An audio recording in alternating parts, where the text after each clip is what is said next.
3. Good evening and welcome to the November 14th, 2023 school board meeting. We will get started with the Pledge of Allegiance. I believe we have some visitors from East Derry. So we have Maura. Ernest P. Oh, sorry, Ernest P. Barca. Ernest P. Barca is trying to do two things at once. Yep. Ernest P. Barca. We have Maura, who's going to lead us in the Pledge of Allegiance tonight. So come on up. Nora, sorry. Step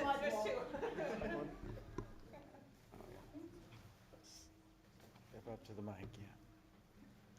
I pledge allegiance to the flag of the United States of America and to the republic for which it stands, one nation, under God, indivisible, with liberty and justice for all.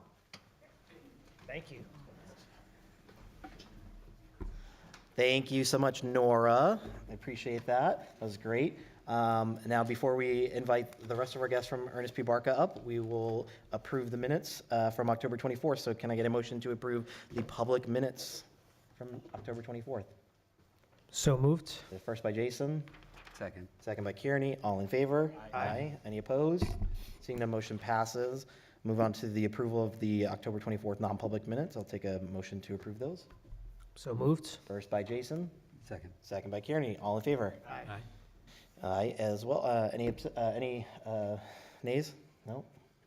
Motion passes. All right. Now we will invite Mr. Brown and Miss Kelly up and as our friends from Ernest P. Barca, and we look forward to your presentation tonight.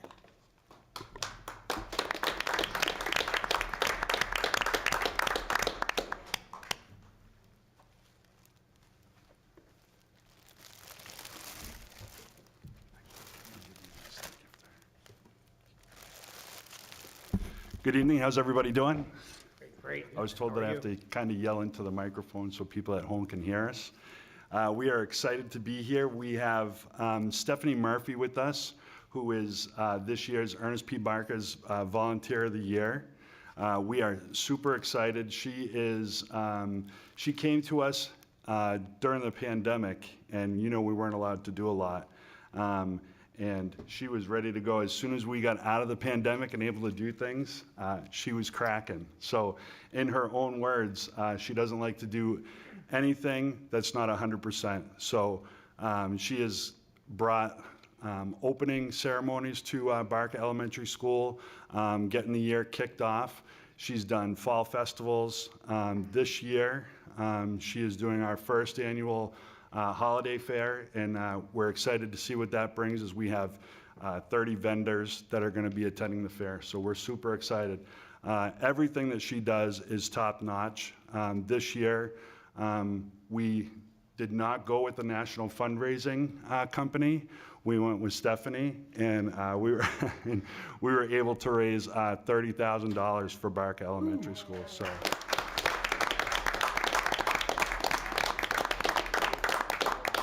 So without further ado, we would like to thank Stephanie for everything she does and honor her as Volunteer of the Year for Barca Elementary School.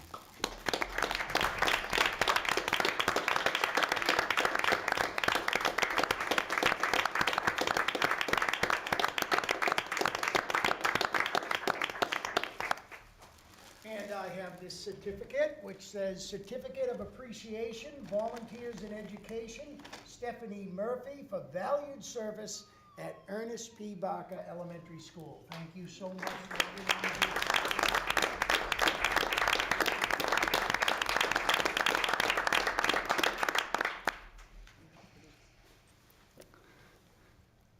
And just getting the show on the road, we are going to introduce something that we are super excited about having at Barca. We now have a licensed therapy dog that attends Barca Elementary School. So I'm going to invite Karen Allard and Megan Metz up here to introduce you guys to Stella.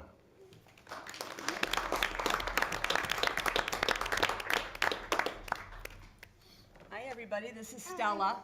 Once I sit down, you won't be able to see her, but we have a little PowerPoint with some movies, and we have the Bristol family here. This is Miss Metz, my colleague and friend, counselor at Ernest P. Barca. and Maura and Abby are very, very happy to be here with Stella. I don't know about the rest of us, but let me see if I can remember Cliff's instructions. And share. What is On the that? right, on the right. Where? Show me. Top right, blue, All the way over. the blue button. Blue button. This? Share slide. That's it. No, no, slideshow, yeah. All right. Well, I'm shaking a little bit. Okay. So we are very, very excited, as Mr. Brown said, to be able to have this wonderful program at Barker Elementary School. I will say that Stella has brought a lot of joy to our school, but also a lot of therapeutic support. So, Stella, if this were her little bio on her singles sheet, she's a 4-year-old, 10-pound rescue dog, originally from Mississippi. We rescued her from Motley Mutts, which was recommended by Mr. Brown. Anybody that's going to rescue a dog, I highly recommend that organization. She was adopted. My husband was a little disgruntled, but he agreed, and now he's in heaven. So last year, they think she's a mixed breed, Fox Terrier, Jack Russell maybe, but she loves people. She was loved once, so I think she was a circus dog. She can do lots of little tricks, but most of all, she's gentle. Her temperament is just fantastic. And then, of course, she loves playing and giving kisses and eating cookies. So how does Stella help students? I mean, that's really why we're here. She's cute and all, but we want to, in our school counseling department, therapy dog is a little misleading. A therapy dog is not a service dog. It does not necessarily do clinical work, but what a therapy dog does is provide care and comfort for a variety of populations. In the population, in a school population, students are under a lot of stress. Staff can be under a lot of stress, and a therapy dog can provide some stress relief. Therapy dogs provide some kind of reinforcing of teaching of empathy, which is the students that have more empathy. There's less bullying in schools. Trying to understand somebody else's point of view. You may have seen Maura and Abby comforting Stella because she was whining a teeny bit, and students stop what they're doing and they want to comfort somebody that they feel is vulnerable, and then Stella reciprocates that. It's really a lovely thing to see, and you're going to see some of it in action with some of the movies. Mostly, we want to have school be a positive place. We want to experience joy in school. Let's bring joy back again. So some of the skills that I'm considered Stella's handler, and these are all of the skills that they require at Pet Partners, which is where we went through. Now, while I'm at school, I am not, although I'm trained and certified with Stella as a therapy dog team, we're not acting as a Pet Partners team. I just happen to have that certification and training. Pet Partners, I volunteer in the community, and but I do follow most of the requirements that Pet Partners requires. I'm under my own liability insurance while I work as a handler for Stella. She's part of our school counseling program. Most of the skills are obviously good dog training, but the best thing you can do is have a dog with an excellent temperament. The dog has to have, or any animal, they actually certify lots of different types of animals. But the temperament has to be key. I had to go through a written test, which I'm ashamed to say had to take twice. Background checks, vet documentation, obviously aptitude information, and then we have this big test at the end, which is a practical test, and there's us. We passed our test. It was a fun day.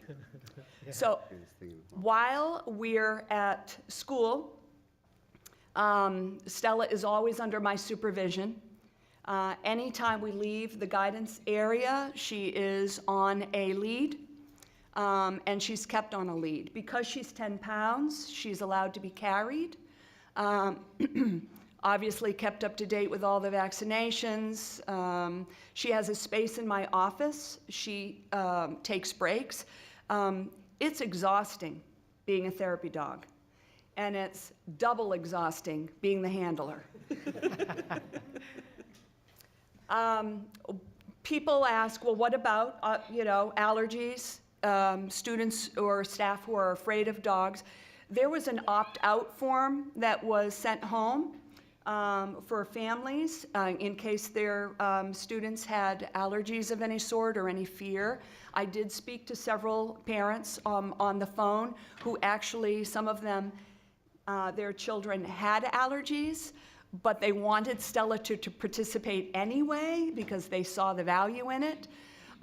Stella does not visit classrooms where there's an allergic student or somebody who's afraid, but there are numerous opportunities for participation that we've created, like Ms. Metz will show you next, bookmarks, coloring pages, that kind of thing.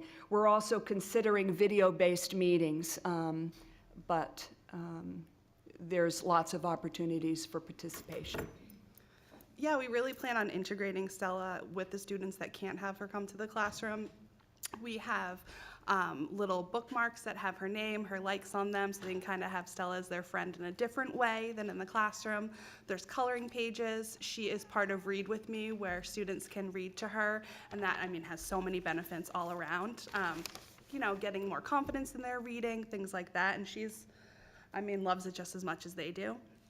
We also have some SEL materials, such as a Paw Full of Help, which goes through who are the people that students can go to when they have these big feelings, whether it's at home, at school, in the community, and even their friends. So she's really become a big part of our school, and it's been so wonderful. Okay. And here are some pictures of her doing just that. We've come into the classroom and kids have been, working on their letters. They're spelling out Stella. They're making little poems about her. The smiles just kind of say it all when you look at those pictures. This kid's reading to them, giving her treats, really just kind of having a conversation with them, saying their feelings. We had an assembly this past week where, our principal and assistant principal got pied in the face, so you can only imagine how lively that assembly was. And we had a student that was really emotional. It was too loud for him, so I brought him out, and it was a Stella day.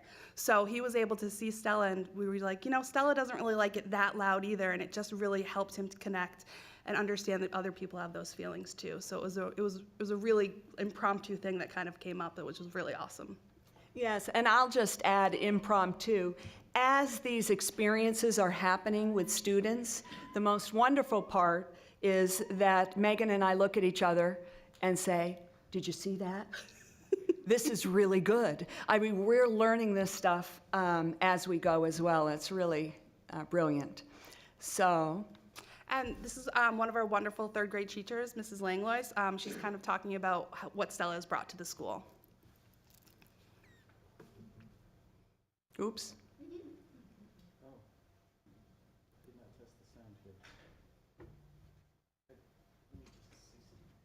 Technology people? Everything she's saying Oh, is person, positive. sorry.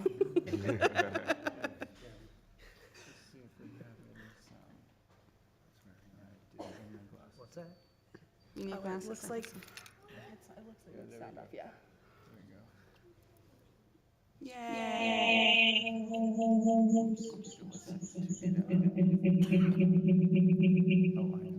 Zoom on here that needs to be used. Hold still.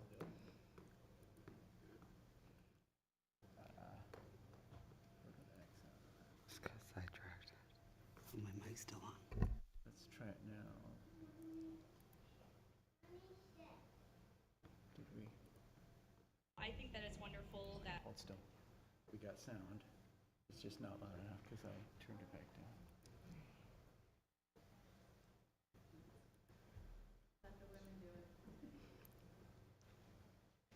I think that it's wonderful that we have Stella at our school and that all students are able to, have access to her that might need some time away from the classroom to, whether it's to read to her or to talk to her or play a game with her, just throw a ball to play fetch. I think that's really wonderful for kids to be able to do. And next we have our friends, I think Maura that it's and Abby. wonderful that we have Stella at our No, school. we're not gonna do that and- again, Abby. There we go. That's you guys. Hi, girls. Hi. So, what do you think about having a therapy dog at Barca School? I think it's fun because then some kids when they're stressed, they can have a little friend with them. So they Oh. can cuddle. Oh, that's nice. What do you think, Maura? I think that every time I come here, when Stella's here, it makes me feel calmer. Really? Do you know why that happens? I think she's smelling your breath because you're eating a good lunch. Do you know why therapy dogs or Stella makes kids feel calmer sometimes? Because they can have a little friend with them and then they feel more comfortable with a friend. Come here, Stella. What do you think, Maura? Like when they feel really stressed. Is it because she puts her head in your lap? She cuddles you and you feel much calmer. Well, I think she sure does like you guys. All right, I'm going to say bye now. I don't know if there's anything you girls want to add, or you think that kind of summed it up, or if you have anything to add. I just want to say you're not helping my case with not getting a dog home. But with these two girls in the last couple of years have been through a lot, and that's an understatement. A couple of years ago, Abby would not go near dogs very much, and they thrive on Stella days. They absolutely love coming home, and that's the first thing I hear about is that they got to see Stella today. The stress that they have those days are definitely brought down a lot, and they are just thriving with her. It's an awesome thing. Thank you, Justine. Thank you. Okay, I go like this now? No? Hi, girls. No. So, thank you. So, we just want to thank you all for having a support of new programs, SEL programs especially. We have so much support with our administration who takes her. This has been a long time coming. But like I said, you have to have the dog that's the right. You can have all the training in the world, but unless the dog's the right dog, you just can't do it, the right partnership. We want to thank, Megan and I want to thank, I'm sure I speak for the administration too, the Barca teachers have been so supportive to integrate this new program. I think it's secretly great for some of the staff too. They say they're bringing kids down, but. And the last thing I want to say is a little story, just a small story. We were working with a student in my office who happened to see a picture of a dog, a charcoal drawing of a dog, on my bulletin board. And he asked who that dog was because it was actually a bulldog. And I said, well, that was Mr. and Mrs. Brown's dog, Oliver. And, well, where's Oliver now? And Oliver passed away.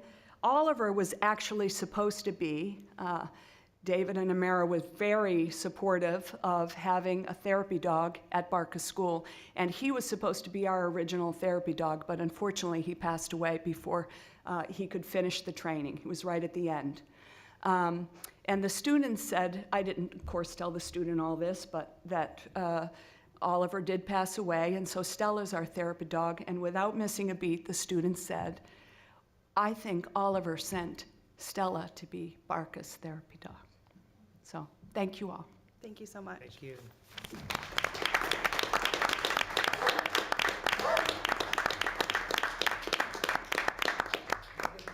Yeah. Megan?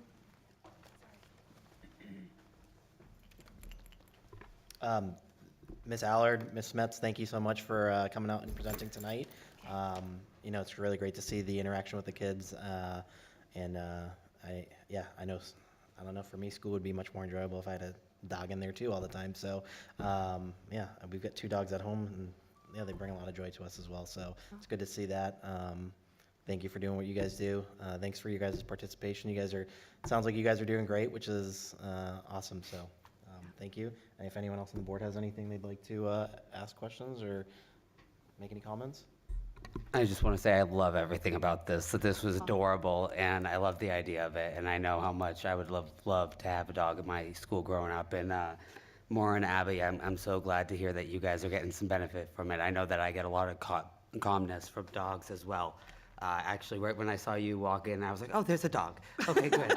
Like, it has a way of putting a smile on your face. So thank you guys so much for coming in here and letting us know about this program. I love everything about it. Thank you. Thank you.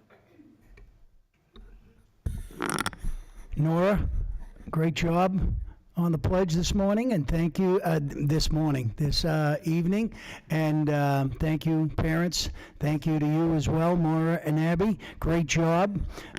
Megan and Karen, I love visiting you guys over there at the school. The last time I was there, I got to meet Stella for the first time. I came on the right day, so if I keep coming on that same day that Stella's in there, it's just a coincidence. So I just want you to know that, but I think this is a fantastic program.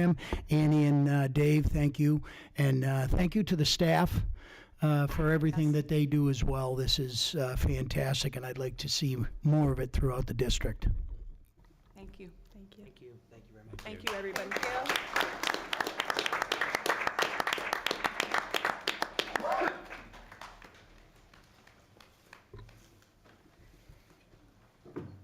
All right. Well, tonight, now we're moving on to the Pinkerton Academy update, so I will pass it over to Anthony, and we're really looking forward to hear what's going on at Pinkerton. Okay, so I got some new things to talk about today.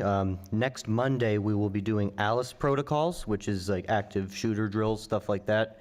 We'll be discussing that during flex period. There will be no school November 22nd through 24th for Thanksgiving. The winter play, which will be 12th night, will run through the 1st and 3rd of December.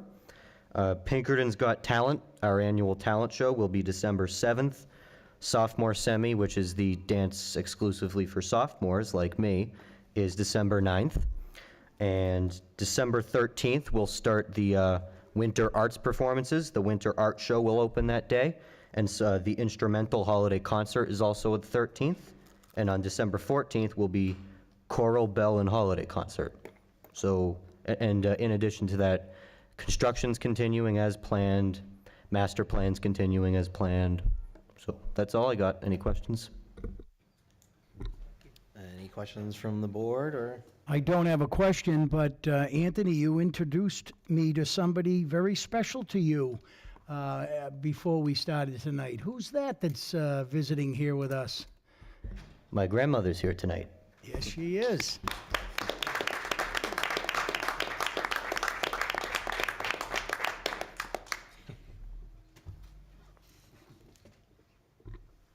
Anyone else have any questions or comments for Anthony? No? Thank you for that update. At this time, it is now time for delegates and individuals, so I will invite members from the audience to come up. You have 3 minutes.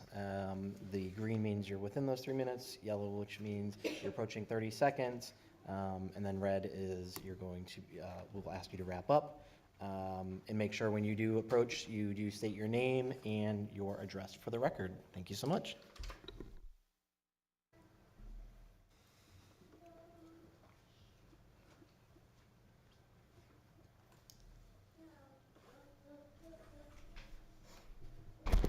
Good evening, board. My name is Stephanie Griffin. I live at Newell's Meadow Lane.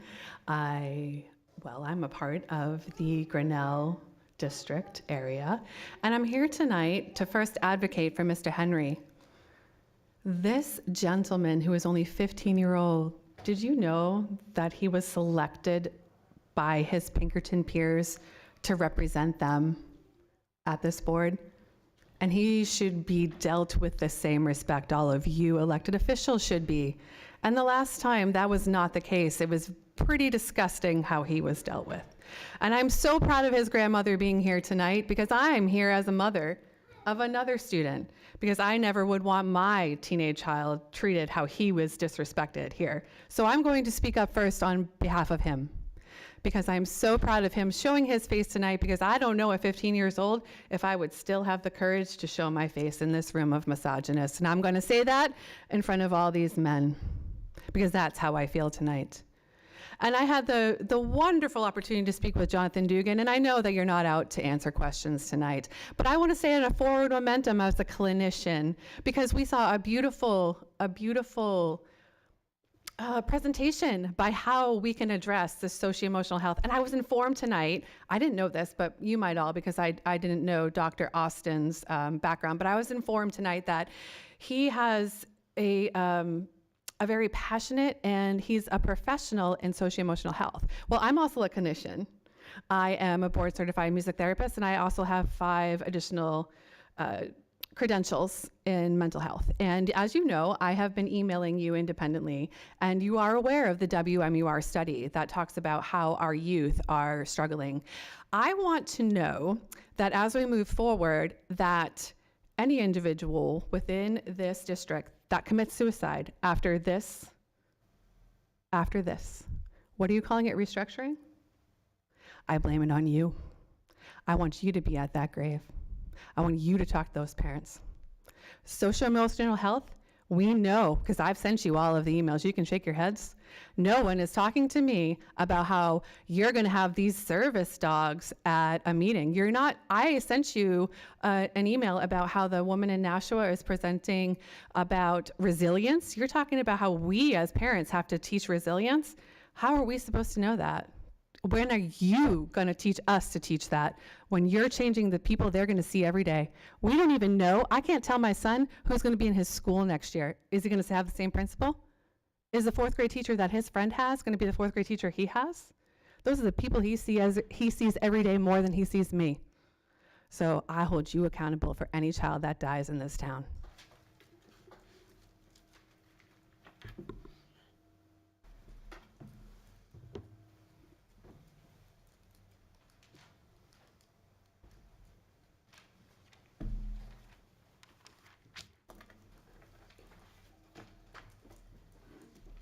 Craig Cunningham, Hunter Drive. So I was at the Derry Village meeting and just listened to what was going on. And the school funding situation here in New Hampshire is really complicated. And what I took away from that is that many of the people that were there are new to the discussion. So I wanted to just take a moment tonight to add some of the history for the record. A lot of people aren't aware that in 2008, the state put a moratorium on funding new school construction. It was just in the last year that the state has started to fund new school construction again. 50% of the value of a building. Both South Range and Derry Village are in that situation. Beginning in the 2011-2012 changes in the school funding formula. They took cuts for the state retirement plan, shifted those to the towns. They eliminated disparity funding. And for the last more than 10 years, they've increased per pupil funding by less than the rate of inflation. Typically what's happened is that the rate of inflation's been about 2%. We know that more recently it's been a little bit more. And they've increased the funding by less than 1%. So currently, about 10% of our school property taxes are a direct result of the state legislature's failure to properly maintain school funding. Following the cuts that the state took in 2012, this school board took reasonable steps to try to cut costs. The Honeywell project was brought in. It saved the town taxpayers roughly $500,000 a year. It was a good move. In 2016, there was a facilities group that was made up of almost 30 people. It included teachers, members of the school board, members of the administration, and parents. That group collectively came up with a recommendation to go to 4 schools, 4 elementary schools. They developed 3 recommendations for how to do that. One of those recommendations is the recommendation that this board adopted, going to the 5, 6, 7, 8 plan. They also suggested that before we closed any schools, that we conduct an engineering study to determine what the condition of the schools were, so that we'd close the school that would be the most expensive to keep over the long haul. This group did that. This group has been following the plans that have been put in place from long ago. There were some unforeseen things that happened along the way. COVID happened, and the state lifted the moratorium on school funding. Hey, Craig, I hate to stop you, but at this point, I would entertain a motion to extend Mr. Cunningham Stein another 3 minutes. Second. First by David, second by Kearney. All in favor? Aye. Any opposed? Continue for 3 more minutes. Craig, thanks. I'll wrap it up quickly. So I just wanted to mention that the school board had worked with a licensed architect who was approved by the State Department of Education and who has developed preliminary standards that meet or exceed the state's requirements for things like lighting, acoustics, and accessibility. Those were things that were of concern at the Derry Village meeting. We've got the people on board that understand what's required, and that's what they're doing. So Derry's been approved for a 45% building aid grant. That's a lot of money, and it would be irresponsible for us to move forward with putting money into renovations in these buildings that just simply don't qualify for state aid because of the condition of them. We've got to think about how to move forward and build a state-of-the-art facility. So I think that the school board is taking the steps that members of the town, long ago thought were prudent. You're doing the right thing, and as a town, we all need to work together now on how to do that in a way that makes the most sense. Thank you. Thank you, Craig. Thank you, Craig.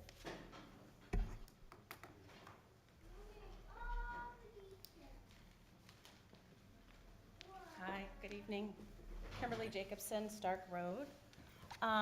I want to thank that gentleman for your comments in the background, because I think that was very, very helpful for a lot of us that don't have that. Not sure if I was supposed to address them, but I just wanted to say thank you. I also understand and appreciate all of the hard work you have all put into the facilities and examining what needs to be done, and there have been a lot of hard decisions that have need to be made. My challenge has been, over the course of the last several board meetings, whenever children are brought up, the response typically is about the facilities. So as a mom, I would like to see children and educators be kind of brought up to that priority list when you provide your thoughtful responses to us.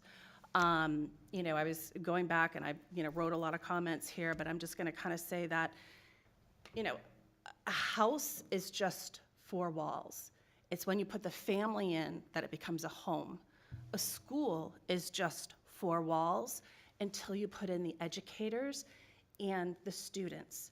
And I can tell you that these students, and I'm just being partial, have really suffered from COVID.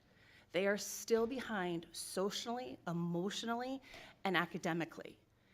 And I hope that in addition to these new facilities and restructuring, that you're also looking at what these kids need, but also what the teachers need.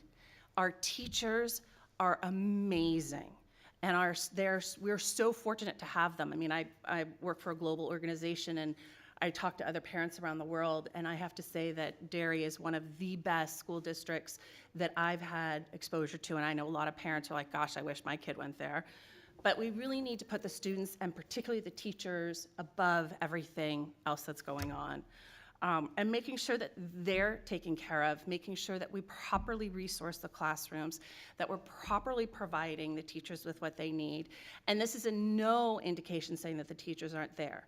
They are trying their absolute best, and they're doing amazing. So I want to be clear on that the teachers are rocking it.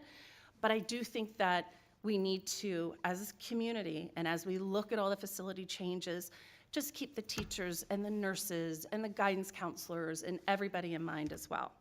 I have a fourth grader that's going to be going into fifth grade, so I do have a couple questions about what that process is going to look like. Big thing is, what are the communication plans for telling everybody about the taxes? I have a lot of people that no longer have children in the school district, and they weren't aware of the plan or what the cost was. So I'm just wondering across the town what that communication plan is going to be like. Who's leading the charge of creating the curriculum for fifth grade? I'm hoping that I get a few more extra minutes, if that's okay. I would open up the Motion to approve. Thank you. Thank you. first. Sorry, we have to. It's protocol. First by Kearney, second by David. All in favor? Aye. Any opposed? Motion granted. Thank you. I appreciate that. Will Hood and West Riding Brook have staggered arrival and dismissal times? I hope that this will be highly considered, because I don't believe fifth graders are emotionally and socially ready to be on the same bus as eighth graders, nor do I believe it's in the best interest of any student to spend an extended amount of time on the bus in the morning and in the afternoons. Is the school district going to provide more support for teachers and students as the classroom sizes increase? I understand that there's trailing students coming into the school population, I should say, but that doesn't necessarily mean we need to cram more students into a small classroom. And then again, I just want to reiterate that I really hope that there's going to be a plan as part of this build out to make sure that we're providing the right resources for the guidance counselors, teachers' aides, students, nurses, unified art teachers. We really, as a town, are sitting on a gold mine with those that work in our school district. And, thank you for listening, because, we as parents, we're on the front lines of a lot of the decisions and the consequences that follow as part of these decisions. So thank you for the additional time. Thank you. Thank you. Thank you, Kimberly.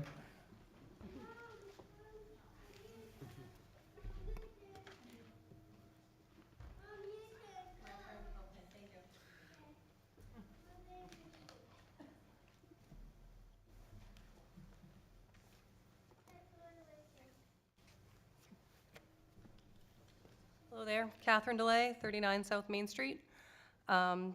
Just a couple of questions. As I've done some more research, I'm finding that originally, years ago, when the K-4 model was brought to the board, they chose to vote it down. I have not been able to find where your studies and information have come from since then to make it so that now we want to get away from that K-5 model. So if that is out there, please just let me know where I can find that. Or is this truly just because it fits your agenda to build the new school? If it's out there, please let me know. And then also, again, as we're finding out all this information, I understand it's taken us to this time to get all the information that you currently have with all of the studies. I truly don't believe that we're ready for these changes. At the forum, you said that if the new school is built, we're not in that school until August of 2027. So if that school is not approved, what is our long-term plan? I don't feel like we have any plan Bs in place, and if we do, you haven't shared them yet, which makes a lot of people uncomfortable, including myself. So if the new school is not built, if the new school is not approved to be built, what is our long-term plan there?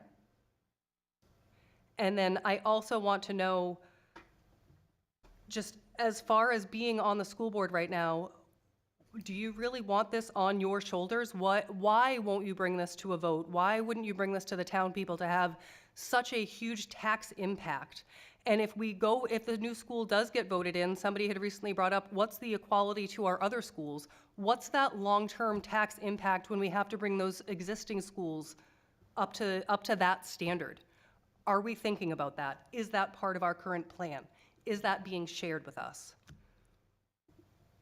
That's all for now. Thank you. Thank you.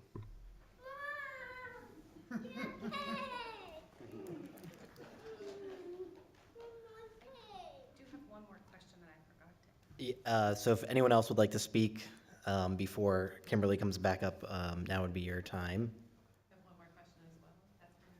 So we'll do this by order of who went first. So come on back up, Stephanie, since we have some time.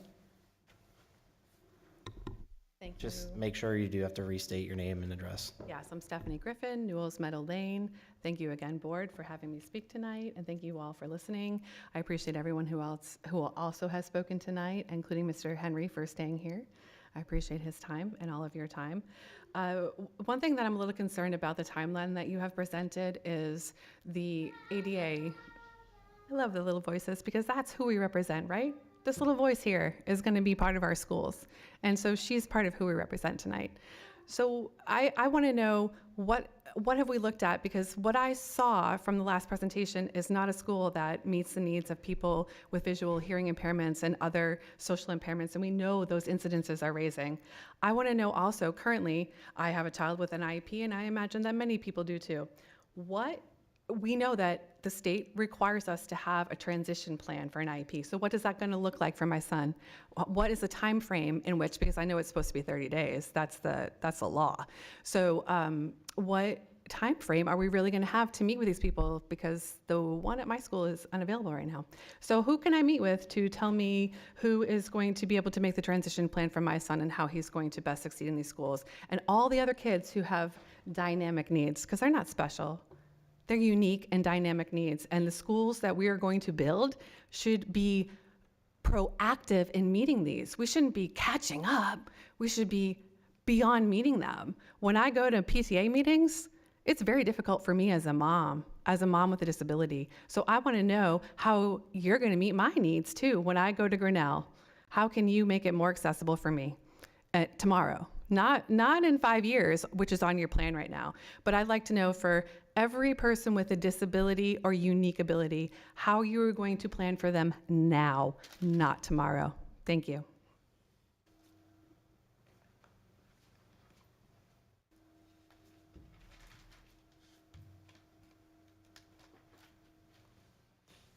Kimberly Jacobson, Stark Road.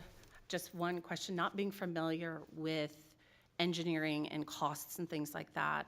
There's a proposal on the table now for X millions of dollars, but the ground's not going to break until August 2025. School will not be open until August 27.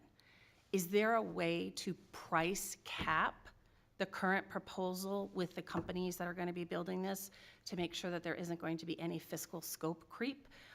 Because I think that's one thing, because it's so extended out, wanting to make sure that things just don't go added up. I just didn't know if there's any way to price cap it. So thank you.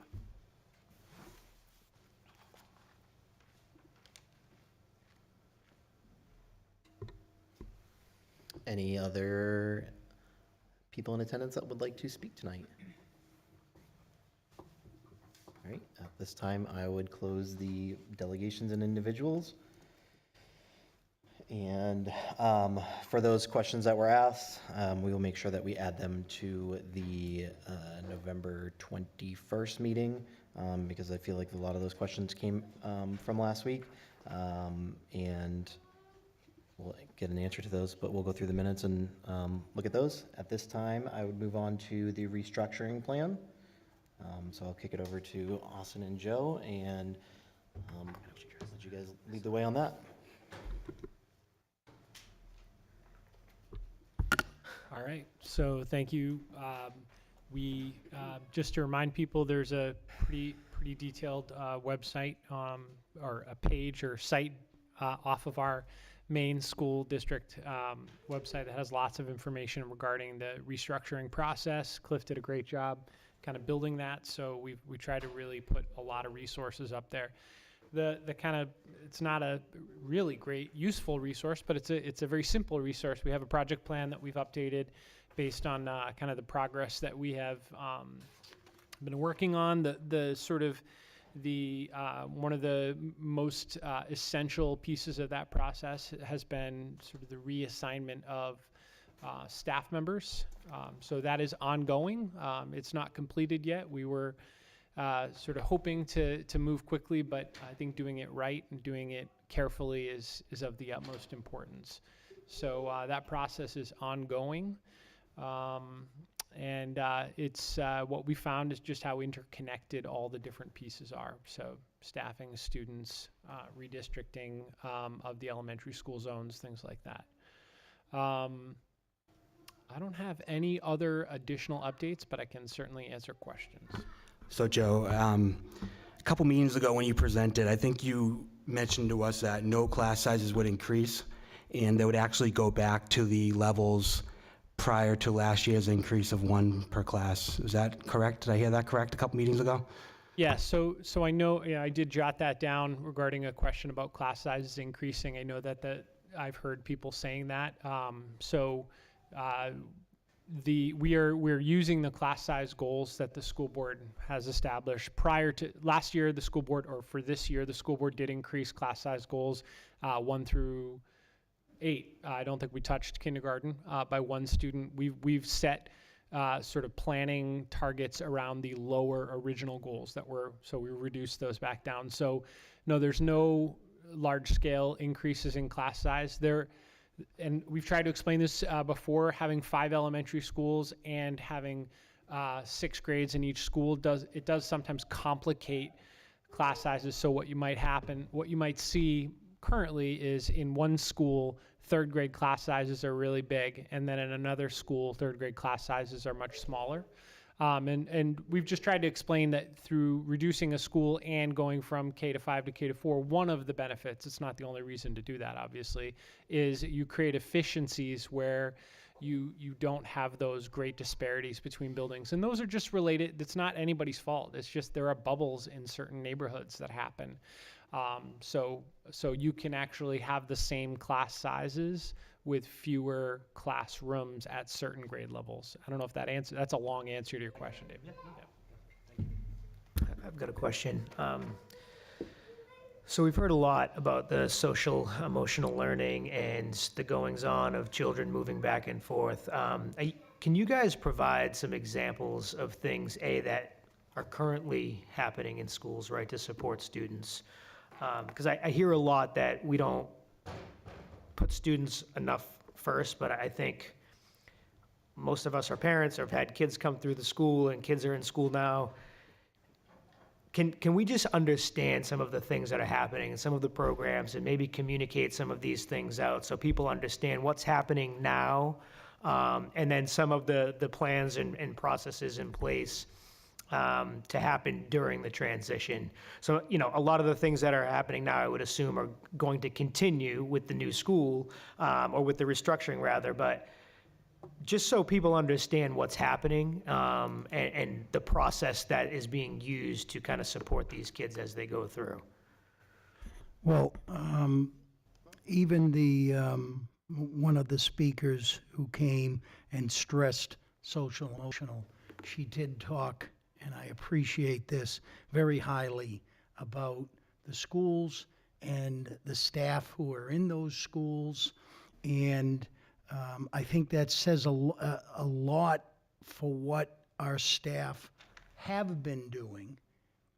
And I understand that people are worried that this is going to cause more anxiety and more stress. But I can't think of a better moment along these lines than what we saw from Ernest P. Barker tonight. We saw a situation where a school has taken it upon themselves, and some staff members, particularly one in particular, who put a lot of time and effort into what goes on into being a trainer and handler, I think is what she called it, and so forth.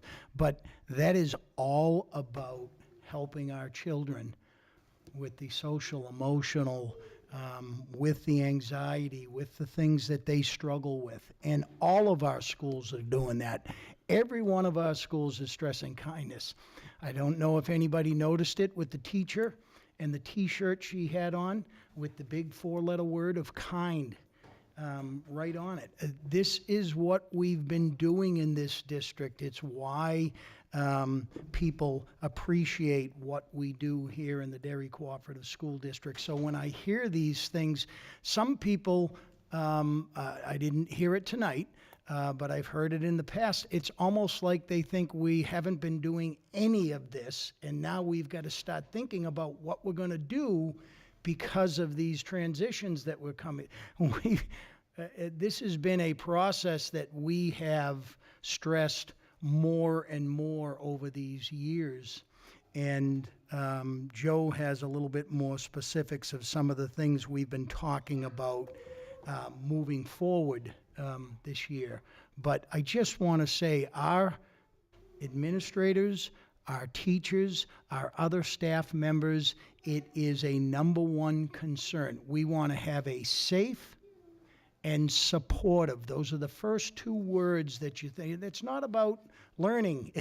First, it's about having a safe environment and a supportive environment, and that's when the learning can happen. And that's what we do, and that's what I've seen for 20 years here. That's what I've seen that I've seen when I came here way back when in Derry, and it is getting more and more emphasis over time. I can give you a couple of real quick examples. Several things that are going on right now. We did a presentation. I think Kim and I hope maybe there were other people involved. I apologize who came here. We talked a little bit about the social emotional learning competencies that we've been working on, and really it's a teacher-driven group. The committee was formed over the summer. And it was made up of all sorts of different types of teachers: middle school, elementary, counselors, classroom teachers, unified arts teachers. And they are continuing to steer that movement toward developing really clear, consistent language around social emotional learning competencies, and then aligning instruction and programming to those competencies, because we want to integrate all of that into everything that we do.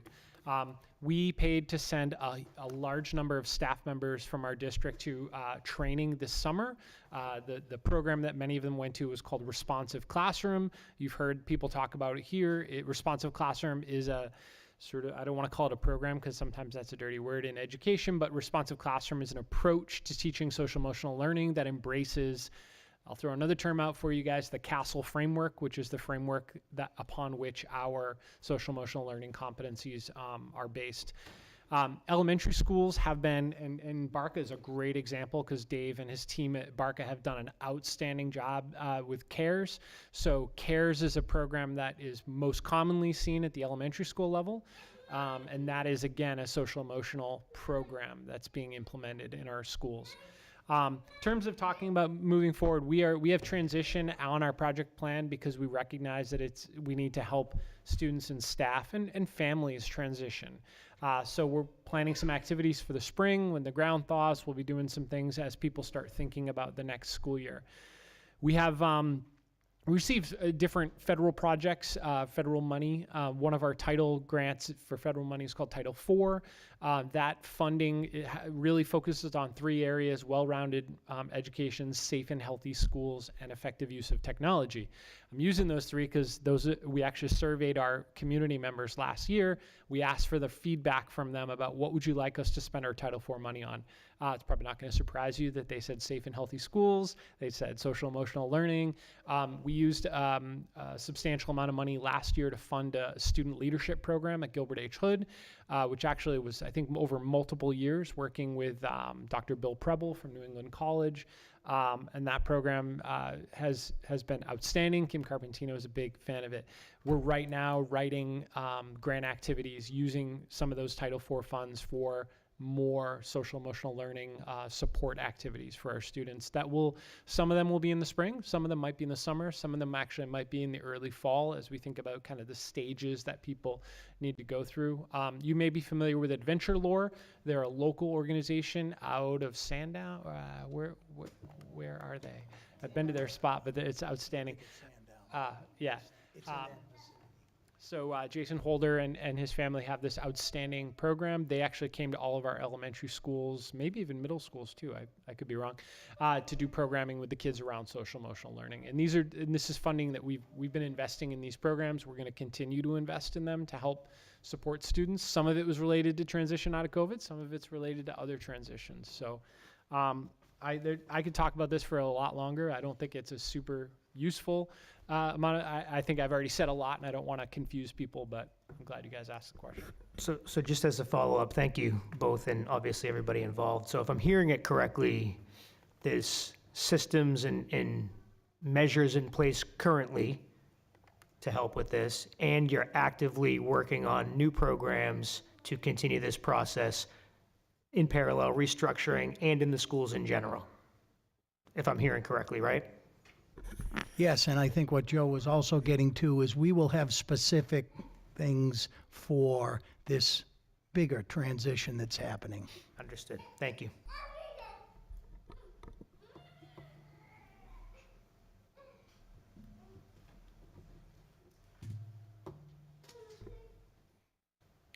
Any other questions or comments about the restructuring plan? Just wondering about the transition activities. I know your original timeline had January to August. So is January when we're talking about really ramping up the planning of those transition activities, or is that where we're going to start kind of communicating out to families when these are going to be taking place, what they're going to be? So I would say the planning has already begun. We have some activities that will probably kick off in the January, February timeline for staff, especially because I know there's a question about has anybody done any work preparing the curriculum for things like that, and the answer is yes. They're always working on that, but we are dedicating some time kind of in the second half of this year to really, I think, begin working with staff members to make sure that those new formed teams are getting to know each other, understanding their roles. I would say that the assigning staff to their new schools is a big part of that transition process. So that's going to kind of spearhead the kind of work through the winter. So yeah, planning's already started, but the bulk of the activities for both staff and students will happen in 2024.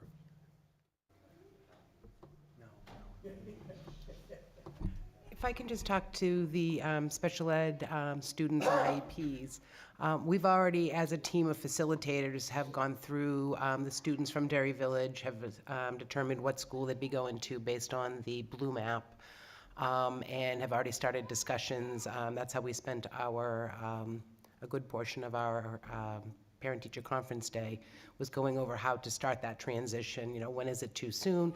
For some students, we will be starting that sooner than later, but trying to get a mindful plan together so that students have enough time to prepare, but it's really finding that time to really the balance of that, so they're not spending the whole year thinking about next year, but being able to live in the moment as well. So it's really trying to find that balance. We'll be reaching out to parents to either schedule meetings with both teams so that they can get to know where they're going, do tours, really with any transition year, every year, regardless of any kind of restructuring. We have students that come into buildings over the summer that meet with teams earlier in the year. Some students, if it's an easier transition for that particular student, it's one meeting. We have other students that we might have 4 or 5 meetings to make sure that everybody is on the same page and students' needs are met.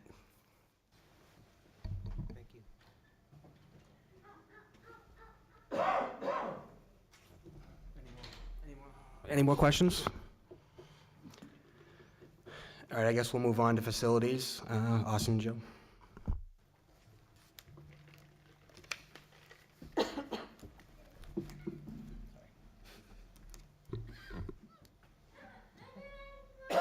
Remind me to bring water.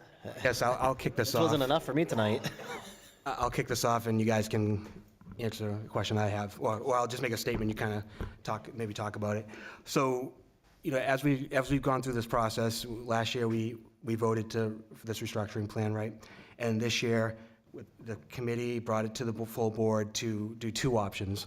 One is to move forward with a new school, K-4 school, And the second option, we'll call warrant article, it'll be first warrant article. Second warrant article is, we proposed a couple meetings ago, $32 million in capital improvements for the other schools in the district. And the residents of this town will have the opportunity to vote on both warrant articles and determine what they want to see their tax rate be in those, with those warrant articles. What I heard earlier is the restructuring plan does not cause additional taxation to our town. It actually saves money that we can reinvest, in which we will be talking about at our November 21st budget meeting.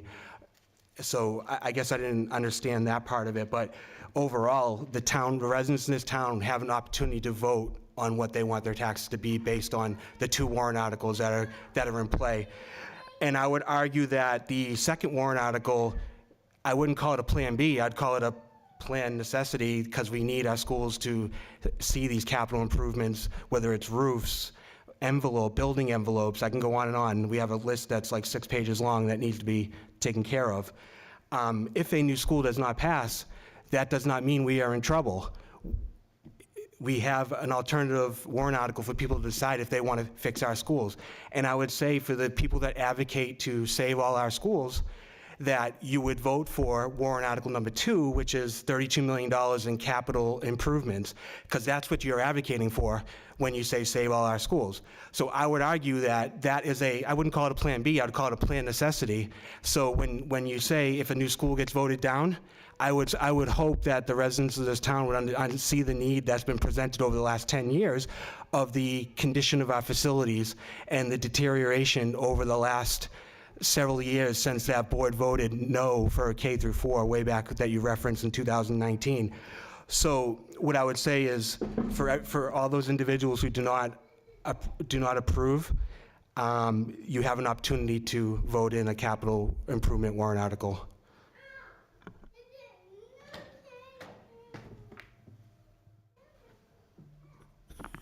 And now that I have my voice back, want to clarify something. Last Monday, over at Derry Village Elementary School, we had a presentation on the new building with schematics and the outside renderings and so forth. We talked about some of the reasoning behind a new building over fixing up some of the, specifically Derry Village and South Range and so forth, and spending the monies that way. There is a follow-up from that meeting, and there's been some confusion that we've heard that they're two of the same meeting. So if you went to the meeting on Monday, the 6th, you do not need to go to the meeting on Monday the 20th. They are two separate meetings. They are the first meeting presenting the information and gathering feedback from people that were there as well as people that watched online. And then the second part of it is next Monday, when we will go through that presentation, and for those people that maybe did not get to make it on the 6th, and we will talk to questions and comments that are specific to individual slides as we move along, and we'll answer those questions and we'll give feedback on the comments that we received from that evening as well as through Sunday night. I think we even got one forwarded over to us as recently as this morning, and we keep adding those, and there will be a presentation. So the hope is that those individuals who came on the 6th and anyone that was not able to be there on the 6th will show up on the 20th, and again, it will be on social media, live streaming, so that if you can't make it there, or if you prefer to stay home and watch it from home, which is absolutely fine, please tune in so you won't miss that. Thank you. Austin, may I speak also to the publicizing of this for Kearney's benefit? A Parent Square went out this afternoon And it's on social media. It'll be on social media 2 more times this week before the Monday meeting.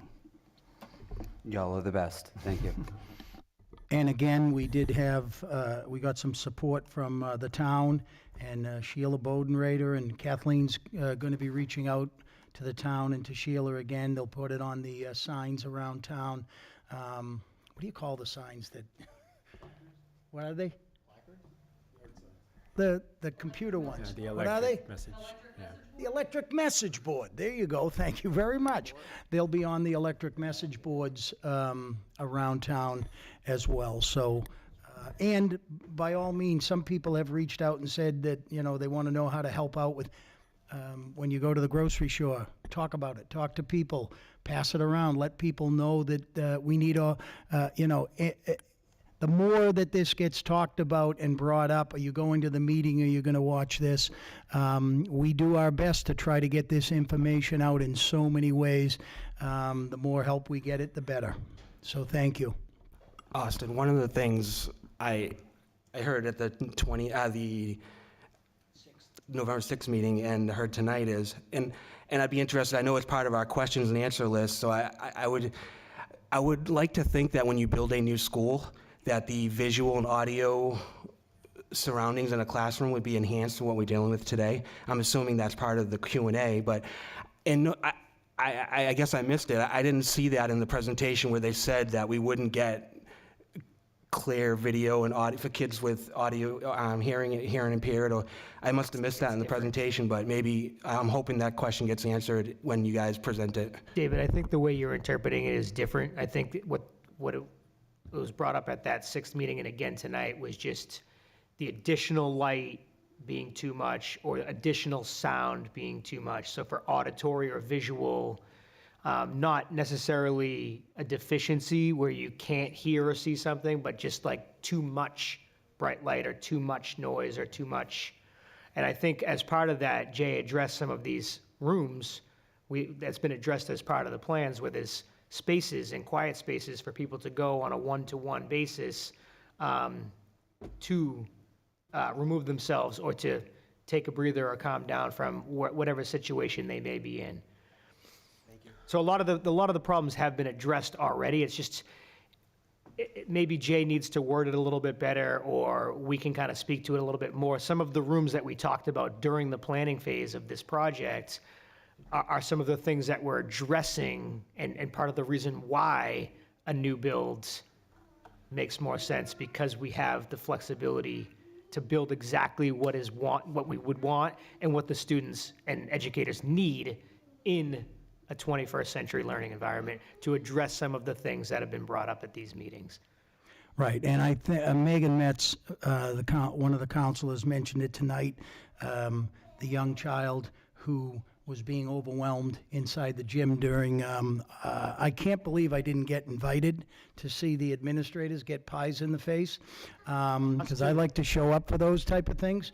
But these flexible spaces are going to provide a lot more opportunity. And just think of fluorescent lights and how we all know the flickering that we don't see until, you know, you see it on TV or you see the computer screen on TV and it's wavering and all that stuff. This is a lot more natural light. It's not that it's blindingly bright as much as it's more of a natural light that we're used to, rather than an a fluorescent or something that's,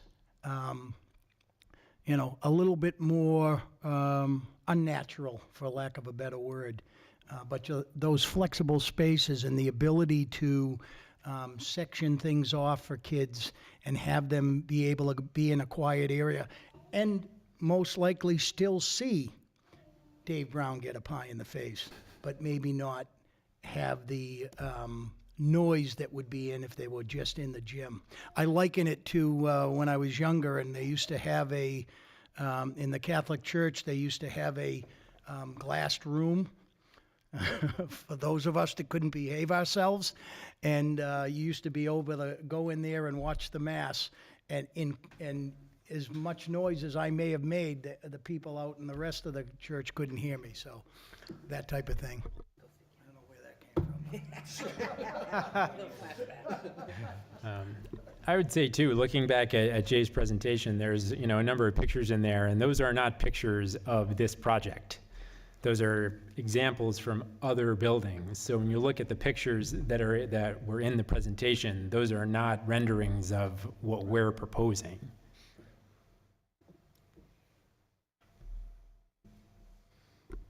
All right. Anyone else? Kearney, Paul? No.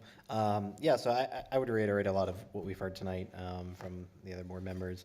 And yeah, I'm looking forward to, you know, seeing the culmination of this kind of plan come together and give us a easier to consume, more palatable way in which we can continue to, you know, show what the plan is and the benefits of it, and again, not to overlook some of the challenges that we're going to be facing with this as well, but it'll be great to see that information. And so obviously thank you to Derry Village for hosting us a little over a week ago. We're looking forward to being at South Range as well. And yeah, we hope as many parents and community members and staff can continue to come out, provide their feedback. Again, if you want to get a specific question answered prior to that we haven't, please reach out to, again, you can reach out to the board. I know I forwarded a few emails on to the administration, but there's also the feedback link on our website that you can also submit that feedback as well. So yeah, we appreciate that. Look forward to presenting all that information. And if we don't have anything else, we'll move on to the strategic plan RFP. We did discuss this maybe a couple board meetings ago. And so I don't know if there's been any major changes to it, but I won't bore anyone with any specific details, but this is part of our one of our board goals back when we started in this new board, was to develop a strategic plan and to utilize a vendor to do so. So for those that are here, are there any questions, comments, any feedback that we have before we kind of move on to voting on this? Could we just get a quick summary of what was changed from the original one?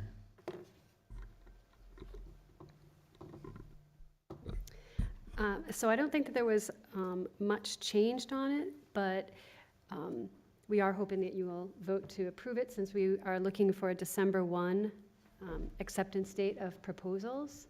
And just so you know, when we do that process, we will usually reach out to professionals who we think would qualify for that, and then we'll post it on our website. But you know, we're also looking, you can see in the highlighted area, what additional services that we're requesting is to recommend improvements that will support the district's mission for inspiring students to be lifelong learners. And so those are additional things that we're looking for. And for those at home who are wondering what the RFP is for, it's to get a qualified provider to develop a multi-year strategic plan to guide the overall district's future. So we have a large amount of identifying scope of work and the requirements for somebody to bid on this. And after we receive our bids on December 1st, we would bring those to the following board meeting and ask the board to Sounds make a good. decision or have a process to do interviewing and that. Yeah, sounds good to me. Yeah, I didn't see anything major. I think just the one kind of continued call out is, you know, this feedback that they are going to be soliciting will be from not just the board members and the administration and district staff, but also Derry residents as well. And we hope that Pinkerton can participate in that process as well. So trying to continue to get more involvement within the community to help guide us in the best way that we can strategically. So with that, I would entertain a motion to approve the RFP as presented. Move to approve the RFP as presented. So we have a first from Jason. Second. Second from Michael. Any further discussion before we go to vote? I guess just one question, Jane. Do we need a dollar amount for that? A specific dollar amount? No, you're just approving, Okay, perfect. All right, just making authorizing sure. us to post an RFP. Perfect. All right, so with that, I will take all in favor vote. Aye. Aye. Any opposed? Seeing none, motion passes 6-0. And we will stick with you, Jane, as we move on to the business administrators update. Okay, so we'll make sure that we have that RFP posted on our website tomorrow. I did put a business administrators update in your packet. We didn't do a financial because we had just done one, but to just give you some of the highlights that we have included in the update. Actually, today was the final day for us to do our final submittals of quite a few federal projects. One of them including was our ESSER2. So ESSER2 has been closed out. There's no more spending, and we will just be waiting for the state to make payments on those. The Honeywell HVAC program, that's already been approved for ESSER3. And I'm continuing to apply. I have additional safety programs that I'll be applying for. Just to highlight a little bit about food service, again, we always encourage families to apply if they have a need for free and reduced. I sign off on those weekly, so we are still continuing to get them in. Our debt, again, remember, when I do this, it's always a week ahead of time in order for you to get it, so a lot of this data is a little bit old. But as of when I wrote this, the outstanding meal debt was a little over $28,000, and Christina tells me today that it's gone down a little bit. But to highlight what makes up that $28,000, it's 66 students who are or were free currently, 42 students who are or were reduced, and 373 are students who are paid. So when we do have donations, a lot of times if we don't have a family who's in immediate need, sometimes the person who's donating, we will pay off some of those smaller debts for the families who are approved for free. We also want to remind people that we do have the 68 hours of hunger, so if families need additional assistance with meals, we can reach out to our home to school coordinators. I put in some charts there at the bottom just so that you can see what our free and reduced numbers are and what our paid numbers are and what the percentages are by school. So if you look at our overall district percentage-wise for free, because that's the one we sort of look at the most, we're at 18.17%. Our highest school right now being Grinnell Elementary with, gosh, my eyes, I'm trying to read these tiny. 25 or is it 26? We're about 25.2%, followed by Gilbert H. Hood and then Derry Village. So we just wanted to highlight so you can see where we have our free and reduced and our number of paid students. Lastly, for food service, we received notification from the My School Bucks software, which is the software that people go on to make payments for school lunch. They are issuing what they're calling a one-time charge in November, December for, they're calling it a program fee, and it's associated with your first credit card transaction that you make in both November and December. It does not apply to any transaction that involves your checking account when you're making a payment on My School Bucks. Remember that My School Bucks can be free of charge just to sign up and monitor your child's account. But if you are making payment on it and using a credit card, there is a fee associated with that. So I know we've talked a little bit about it today, and we will check in to see if other online softwares are having the same financial implications of what they're calling to enhance their levels of security and privacy. So just to do our due diligence, we are going to just kind of see what other companies are doing. But both Derry and Pinkerton both use My School Bucks. So if you have a student in each one of those schools, you will see that charge on there.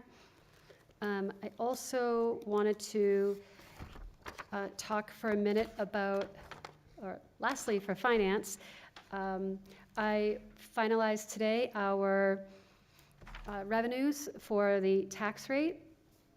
Jamie Dow from the Department of Revenue, this is a process we do every single year. She reaches out, we go over the forms that I've completed and verify all of my numbers.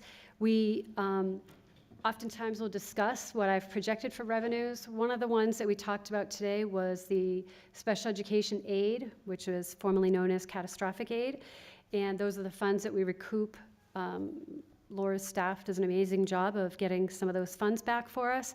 And when we went through the process of looking at retained funds and unreserved over the summertime, I had looked at only budgeting 700,000. We knew we had over $1 million that the state was saying that we possibly were going to get. So originally when I set that number of 700,000, when I talked to Jamie today, she said it was about 49%, and I asked her what other districts were doing. They were budgeting about 70%. So I adjusted my numbers to a little over, I think it was $1,004,000, what I changed it to. So what that essentially does is it reduced our tax impact by another $300,000 in revenue for this tax rate in 23-24. I think that I don't want people to be confused that that has any effect on next year's budget. Just has to do with this year's budget. So we did make that adjustment. Austin was on the call with me and verified that we could do that. So I just wanted to update you on that. I know the town was looking to set the tax rate today, and I just peeked on my email and got the notification from Department of Rev that our tax rate's been sent. So I didn't look to see what it is. I have to go onto the portal to do that, but the town usually sends out a press release. And so while we've been in the meeting, I looked on the town's website and there is no press release yet. And they always send it to me as well, so I usually would send it to you right away. So as soon as I get that press release, I will forward that to the board and we'll post it online as well. Lastly, for facilities, we received an email today from ARM, which is the roofing consulting firm that we deal with, and they sent an email to Jeremy, and they had a drone out at West Runningbrook, and they took a lot of pictures. They were trying to get photos of the staining in reference to the building envelope and that banding on the outside of the building. So they had a drone out, took a lot of photos. I have in an email. I sent them all to the facilities committees. They were hoping that they could check to see if the technical things of steel beams and Linitel there with the brick. And so they're doing that in conjunction with the Gale project to get the best estimate in order to be able to put that project out. So those are some really awesome pictures that they sent. And Gale will actually be out next week doing the cutting at the school in order to do the testing again. And I've already notified the school of that. Just highlight of some of the maintenance. We had over 417 work orders that were requested and completed by the maintenance department between July 1 and September 30th of this year. They've continued to do their weekly projects, annual boiler cleanings. They're prepared for the winter season with their snow blowers and getting their trucks with the salt spreaders and installing all those so that we're prepared. As I mentioned in the update, that we did meet with the Associate Allen from Gale Associates and Jeremy to go over what the plan is going to be moving forward for that project. And we noted that they are going to be out there again next Wednesday, November 22nd, and that will be the first step in the process to getting the design for the building envelope repairs.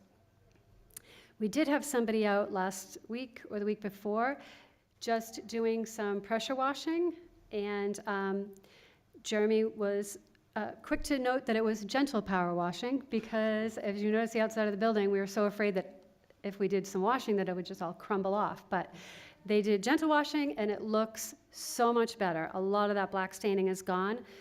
Don't want to let people know that just because the black is gone on the front of the building, that doesn't mean that the outside of the building, doesn't mean anything's fixed with that. And Barca, the roof design is ongoing, and we should have a design ready to go out for bid in December. And remember, that money is coming from the capital reserve fund of money that we set aside. And that's all I have, unless anybody has any questions. Thank you for that update, Jane. Does anyone from the board have any questions or comments for Jane and the business administrator's update? Thanks, Jane. Just thank you. I don't believe we have any personnel. Is that correct, Austin? All right, so we'll move past that and move on to, it looks like we have a donation from the Derry Village Rotary Club. So first, thank you, but I'll let Austin handle that. Yeah, I'd like to read, just so I get it right. The Derry Village Rotary has voted to renew one of their past projects. Every guest speaker and student of the month who presents at one of the weekly club meetings is given the opportunity to select, sign, and donate a school library book. The books are then provided to the Derry Cooperative School District in anticipation that they will be placed into one of the school district libraries for ongoing. Derry Village understands that the Derry Cooperative School District has an advantageous book buying power and that the library staff has a much better knowledge of current books. So they would like to partner with the Derry School District once again in order to bring this plan to fruition. Dr. Sarah Taylor, our Director of Literacy, works with Stefania Metalius, who's our librarian, to choose books. And on behalf of the Derry Village Rotary Club, this is from Dennis Toombs, the secretary. I wish to extend a monetary donation to the Derry School District in an amount not to exceed $1,000. If accepted, these funds would be used for the sole purpose of procuring library books for the Derry School District. Similar to the past projects, the plan proposed would be that the books would be purchased by the school district, stored at the district, and provided to the Derry Village Rotary on an as-needed basis. Once the books have been signed by Rotary speakers, they would then be returned to the school district for addition to the appropriate elementary or middle school libraries. And the Derry Village Rotary Club is excited to once again embark on this project in support of our children. We have every expectation that both you and the Derry School Board will see the value add in this project and approve it to go forward as soon as possible. Thank you. All right, like I said, thank you again to Derry Village Rotary for continuing to donate. At this time, I would accept a motion to approve the donation. So moved. First by David. Second. Second by Jason. All in favor? Aye. Aye. Any opposed? Motion passes 6-0. Thanks again, Derry Village Thank Rotary you. Club. Austin, I will stick with you for your superintendent's update. 2 weeks ago was Halloween. Still, even at my age, one of my most favorite holidays. As I did last year, I dressed as the grandfather from the movie Up, and I visited all of our 5 elementary schools and every single classroom from kindergarten through 5th grade. As you have heard me say during my superintendent report so many times before, visiting schools and classrooms and interacting with the staff and students is definitely my most important role and what I love the best about being superintendent here in the Derry Cooperative School District. Seeing how professional and caring the teachers and other staff are with each other and especially with students confirms for me that our students are in extremely capable hands. Seeing the engagement of our students with the learning process is affirming to me that our future is in the very capable hands of the people our children will become. And I must admit that when I visit the classrooms and students remember me as Big Boss or Mr. G, the grandfather from the movie Up, Dr. G, or even after my visit before the holidays as the conductor from Polar Express, it makes me smile, makes me happy, and lets me know that I'm definitely doing the right thing. Speaking of the conductor in the movie Polar Express reminds me that approximately 1 year ago, we lost one of my most important mentors and a former superintendent here for the Derry Cooperative School District, Dr. John Moody. Even after retiring, John stayed active as a member of Derry Village Rotary, and he is the reason I am now a proud member of this caring and philanthropic organization. Dr. Moody was instrumental to the passing of the bond for the Hood new construction and renovations and the building of our newest school, Ernest P. Barker Elementary. He not only was an active participant, but also chaired a a committee or two that looked into closing one of our elementary schools, and I know he would be very proud of our school board for the work they have done and the difficult decisions they have made. If he were still with us here today, he would be advocating for the Derry students to have a new, efficient, and modern school facility, just like he did over 20 years ago. And I want to extend my thanks to Dr. John Moody for his devoted service to the students, staff, families, and communities of Derry.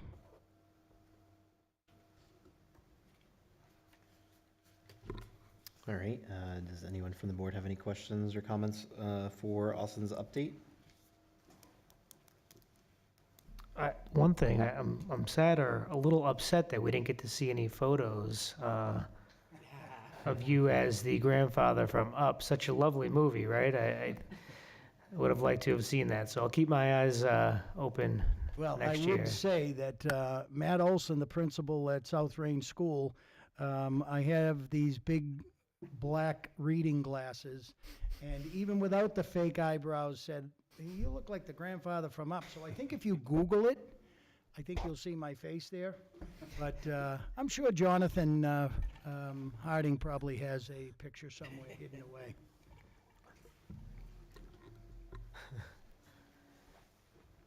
We'll make sure it gets. I was going to ask you, Cliff, but I figured I would take that offline. All right. In the packet, there is an enrollment report, so for FYIs, if you haven't, take a look at that. Any questions, comments about the enrollment report? Nope. Okay. I don't either. Committees, we will start off with the manifest committee. Oh, did I miss one? Wait, is there another? Oh, yes, I did miss that one. Sorry, FYIs, there's also a thank you letter from Greater Derry Oral Health Collaborative. Sorry, I missed that. On behalf of the board and staff, we donated, I believe it was, $10,000 to the program. As before, we have hosted them in our district, and we are no longer doing that. So it looks like the value that we provided was right around $86,000 over the last school year, which were 275 dental visits. And also there was local dentists that also donated about $5,000 of additional dental care to our Derry students as well. So thank you to the the Children's Dental and Health Network. Again, I appreciate the board putting our money where our mouth is as well, and continuing to support such a great organization that we've housed in our district for so long. So thank you to them. All right, now I will move on to committees. I move to approve the manifest in the amount of $5,021,614.38. Of that, we have general payroll of $4,047,884.62, and general expenses of $973,729.76. We have a first from David. Second. Second by Jason. All in favor? Aye. Any opposed? Seeing none, motion passes 5-0. Now we'll move on to, are there any other committees that have met recently? I don't believe so. I think we've talked about facilities, talked about. This week we meet. Facilities, oh yeah. Thursday. So facilities is meeting again on Thursday. Yeah, I think that's probably about it. All right, so any other business that people would like to share or updates that they have had from the last couple weeks, or maybe just from last week? Jonathan, the one thing that I would like to address was the comment earlier. I just can't help myself, and I was taken a little bit back with regards to the comment about misogynist and suicide at the hands of the board and administration. I just want to remind everybody that all of us here are humans, right? And I think as we talk about transition and the importance of mental health and all these things, we have to take into consideration that calling people names and saying things like that is unacceptable, right? I think we can have discourse, and we're not going to agree on everything, right? And certainly there's a lot of passion and a lot of emotion, and I think we can all appreciate the work that a lot of the parents are doing, but I'm not going to sit here and allow people to come up, and I'm not the chair, so you can gavel me down, John, but I'm an individual, and I'm not going to sit here and take that. It's unacceptable, and something, moving forward, something should be done. I'm all for discourse. I'm all for having a difference of opinion. I'm all for people bringing certain things and different ideas to the table, but I've got to draw the line somewhere on what's acceptable behavior, human to human. And I'm going to leave it at that, because I can assure you, everybody, well, there's only a few people here, but people who are watching, whether you agree with us or not, in totality, every single person who sits up here cares deeply about the town, about the students, about the educators, about everything that's going on in the schools, right? I say it all the time. I'm a parent of a 7th grader directly affected by a restructuring, as is Michael, as is David. We have kids in the schools. People need to understand that we can have dialogue and have differences of opinions and have good open conversation, but we're not going to get anywhere when people sling names back and forth and talk down to people and just don't interact in a decent way. So that's all I've got to say. Thank you for obliging me, Mr. Chair. Sure. Paul, go ahead. I wasn't going to speak, but Jason, you wet my whistle, as they say. With respect to the mechanisms that we have in place, for support of students, I'm personally friends with several of the guidance counselors we have. And we refer to guidance counselors oftentimes as the people that we turn to when students have adjustment issues. But I also know that classroom teachers are very sensitive and pick up on those things also. And the classroom teachers work in conjunction with the guidance counselors, with parents, with so many other people. And I am very comfortable with the fact that our faculty and staff that we have here knows the student body very well and is sensitive to any issues that they have that they may either bring to light or indicate by behavior or different types of outward demonstrations and things. I totally agree that we're all creatures of habit, and students, youngsters, young people are certainly no exception, and they are more acutely aware of the changes than perhaps we might be, because they are still, the cement's still setting up, the plaster's still hardening with them. So it's very difficult for that. And I don't think we should discount any of those changes at all. However,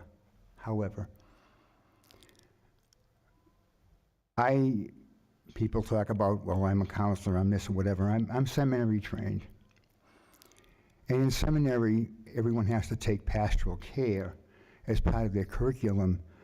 And the part I focused on was trauma and crisis care.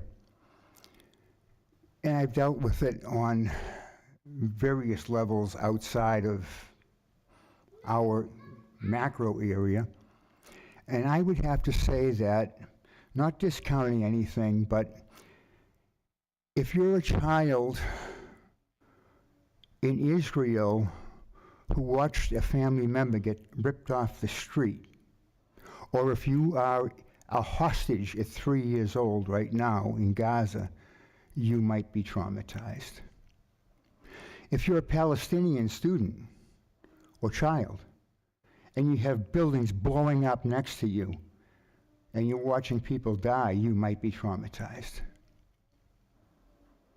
If you are a child in Ukraine, and you were torn away from your parents and brought to another nation to be re-educated, you might be traumatized.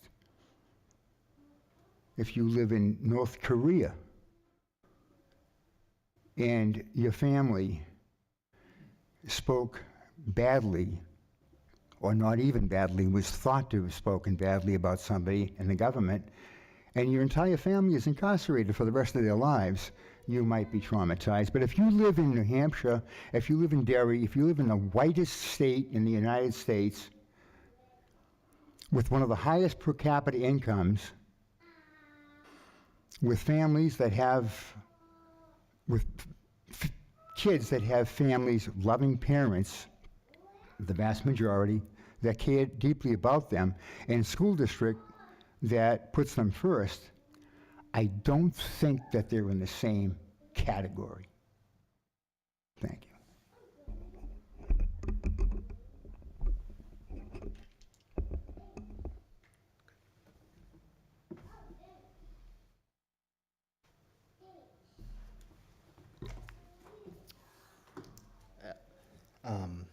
I'll be honest, after that, I don't think there's much else to say. So Paul, I appreciate that. Jason, I appreciate you as well. But I'm just gonna let that sit and marinate. So at this point, I would take a motion to adjourn the meeting. So moved. First by Jason. Second by David. All in favor? Aye. Thank you so much. Please have a good night. Please remember to come back out November 20th, South Range School at 7 p.m. Thank you so much.